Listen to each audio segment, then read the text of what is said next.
আসসালামু আলাইকুম। এটি একটি ভাসমান জাহাজ। এটার মধ্যে দেখতে পাচ্ছেন যে ছাদে হচ্ছে তারা কৃষি করতেছে। সব ধরনের সবজি আছে বললেই চলে। দেখা যাচ্ছে, আমি দেখতে পাচ্ছি পুঁই শাক, লাল শাক, পেঁপে গাছ, কমলা গাছ, তারপরে হচ্ছে ওখানে করল্লা গাছ দেখা যাচ্ছে। ওখানে দেখা যাচ্ছে পেঁপে গাছে পেঁপে আছে, পেয়ারা গাছে পেয়ারা হয়েছে। তারপরে ওখানে আছে মিষ্টি আলু গাছ, মরিচ গাছ, ফুল গাছ। সুন্দর একটি দৃশ্য। অ্যালোভেরা গাছ দেখতে পাচ্ছেন, বেগুন গাছ, পাথরকুচি পাতা,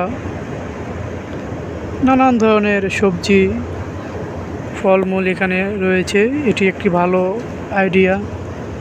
এটি শুধু জাহাজের ছাদেই নয়, আপনার বাসার ছাদে যদি এরকম জায়গা থাকে তাহলে আপনিও কিন্তু এরকম সবজি চাষ করে নিজের চাহিদা মেটাতে পারেন। এটি একটি ভালো উদ্যোগ। এই উদ্যোগকে আমি সবসময় সাধুবাদ জানাই।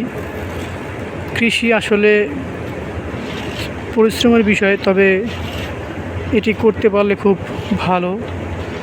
বর্তমান বাজারের যে ঊর্ধ্বগতি, তা থেকে একটু হলেও আপনি স্বস্তি পাবেন।